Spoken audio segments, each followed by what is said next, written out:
Okay. I like to call this remembrance of a story. How I became a professional investigator, how I got married and divorced my second husband, all at one time.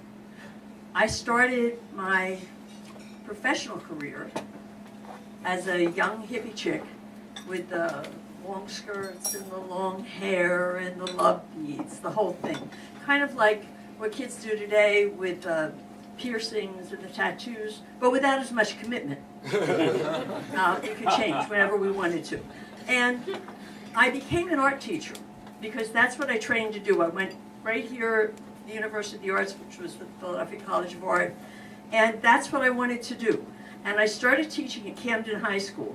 Now, for those of you that are of my age, you'll know about this. For the rest of you, it's ancient history. But this was the time of Abscam, the Chicago 7, Kent State, okay, all the rioting, the Black Panthers, Bob Dylan, and the Love and Spoonfuls. It was a great time. It was fabulous.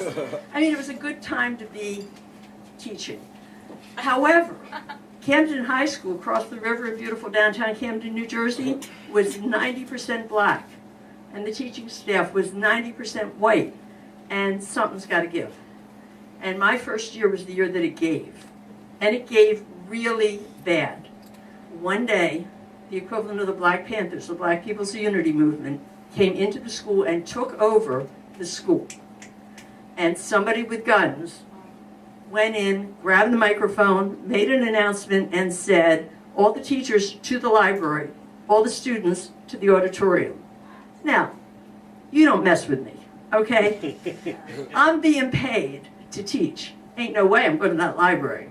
So everybody went to the library, but Kitty went to the auditorium. I was probably the only white face in the auditorium. But I got some cred that day because I stayed with my students and I would not leave them. However, for the next 4 days, there was rioting, there were sit-ins, there were people marching around the school with guns, and of course, for every action, there's an equal and opposite reaction.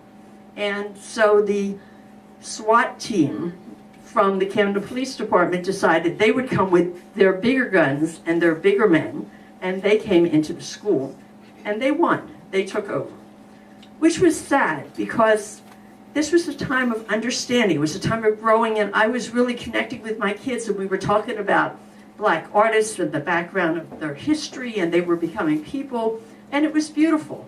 And they expected me to teach with armed security every 4 feet down my hallway.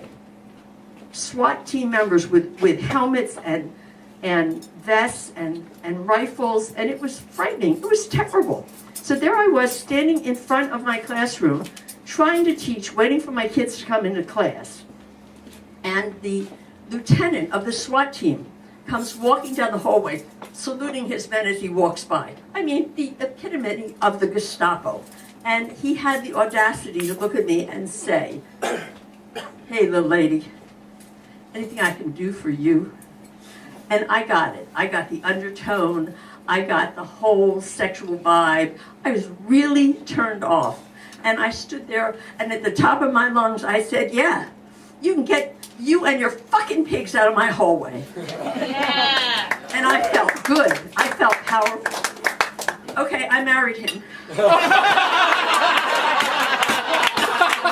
I taught him a thing or two.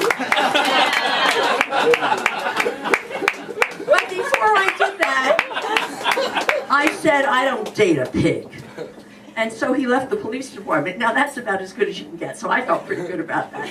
And it was good. And it should have been good for a long time.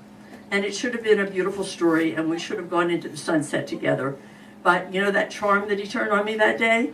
He turned it on a lot of other women too, and it got a little bit old. And one day I said, well, I just can't take too much more of this. It kind of hit its limit. So we had a divorce, and the day that it was all over with, he came to see me, and we stood there looking at each other, and he looked in my eyes and he said, I don't know what to do now. What do I do for you now? And I looked him in the eye and I said, get out of my hallway, motherfucker.